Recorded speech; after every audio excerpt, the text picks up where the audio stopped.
excited to get started tomorrow.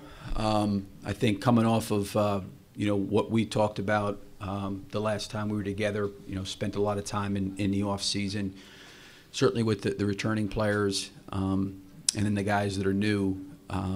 Just really, I think, focusing on how we can be more consistent. That certainly was a challenge, I think, for us last year. Some of it was understandable as it related to, having so much of a new team. But I think starting off, becoming a consistent team, and the fact that we have an opportunity every day to go to work as a team, to improve, to get to know each other. But for me, it really starts with the work and the commitment that we make starting tomorrow to be more consistent, in the areas that we were lacking. Certainly that's a priority for us. And then I think just the opportunity to understand that we're afforded each and every day to start at ground zero and to try to build back up, to try to improve and try to get better. So, I'm looking forward to that process starting tomorrow. Barry Trammell with the Oklahoman. Billy, I know you always believe in the process and believe in what you're doing, but when a guy like Paul George comes for a year and then re-ups for at least 3 more, is that sort of an endorsement that, hey, we're doing things right, we're running the kind of organization that we ought to be running?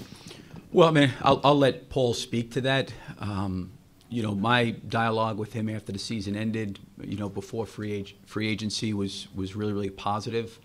I think Paul, probably understood that, coming in last year and so much of the team being new and it being an adjustment period, I think he felt good, about his relationship with Russell, the relationship with the rest of the guys on the team. Paul is an easy guy to work with, easy guy to communicate with.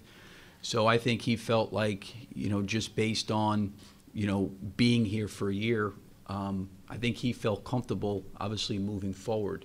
I think it speaks to his teammates, the organization, everybody all the way around. Billy, with Russell's surgery, was that something that he could have had earlier in the season, or was it this at that point he had to have it at that time? Well, obviously Russell made that decision. He'll talk about that, but I think for him, he felt like it was the best thing to do at this point in time, and we feel very, very fortunate that it was obviously nothing serious, and he's working hard to get himself back, whenever that time may be. Hey, Billy, do you think with the roster finally solidified this season, do you think that there's maybe a more obvious direction and flow with Paul George and Russell, maybe that there maybe wasn't last season? Well, I think anytime you have 2 high-caliber players like that, there's always going to be an adjustment period that goes on, in terms of getting to know each other, how each other plays, how do you play off of each other. I just think that that's normal. But I think because of, Russell's investment here, over his entire career, who he is as a leader, I think he and Paul really developed a very, very close and good relationship, that I think that they work through those things. So I would say that they're probably at a better place this year, starting the season, than they were a year ago, because they really just didn't know each other in terms of that kind of familiarity. So that part of it, I think, is positive. Eric Horn, the Oklahoman. Billy, is kind of a 2-parter. First, your initial thoughts on being able to work with Dennis, getting more time with Dennis than you would have had with Carmelo last year. And second, Dennis and Russell together. Those are 2 guys who are very good in pick and roll, like to get downhill. How do you play those 2 styles together?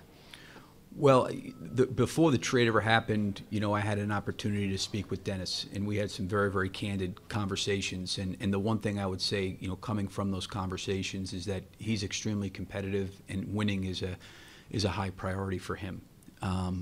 Certainly, we'll have to work through those situations. I think both those guys can play together on the floor. I think they'd both be effective. Both of those guys know that one of them is not going to have the ball in their hands as a point guard if they're both on the floor together. But it's going to be, those 2 guys getting familiar with each other, playing with each other. But that would be something that I think that would be something we would need to work on. Obviously, it would be a little bit more challenging with Russell's situation in training camp, maybe not having the opportunity to do that, tomorrow. But I think going forward, when Russell does return, I think that's something that we're going to need to look at, because I think that could be a positive for our team. Hey, Coach, how has Steven evolved in the last couple of years, and then how is that evolution tied to the evolution of the position he plays? Well, Steven's continued to get better, every year since I've been here. He's obviously an elite defender. He's a terrific roller. I thought last year, his role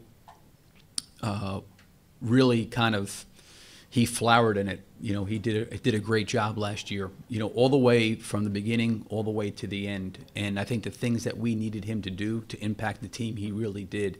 So Steven's always been a really good team guy. He's always put the team first and has always had an attitude of, what can I do to help? What can I do to make the team better?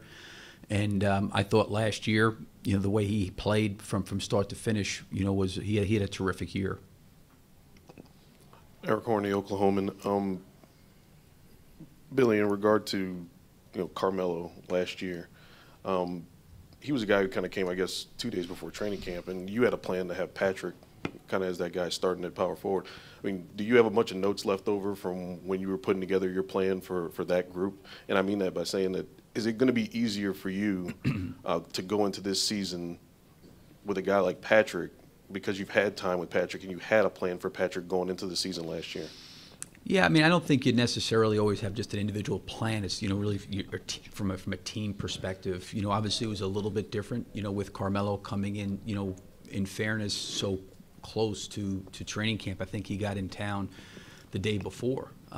So you always are going to go back and look at notes and look at things to evaluate the season, to evaluate players and try to put them in positions to be successful.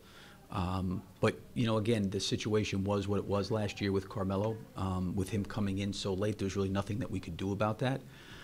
But, again, I've always felt very strongly about Patrick as a player, Jeremy as a player. I think those guys can help us. I think they both complement each other very well. But I don't necessarily think that, looking at last year, things that maybe we wanted to do with Patrick, you still have to look that there are some different players on our team this year, so what's best for the entire group. We'll have to see how that plays itself out. I'm not going to really talk about that because one is I haven't had a chance to see certainly Dennis on the floor and Timothy on the floor, Nader on the floor. There's different players out there, Nerlens. So we'll have to see how all that works out. I think both Patrick and Jeremy realize and understand that both those guys will be important to our team going forward this year. Coach, there's reason for optimism about Dennis coming aboard and what all he's done in the past. But there are a couple of questions. His three-point shooting, I think last year was 29%, and he doesn't have a history of being an established elite defender. In fact, some people say much less.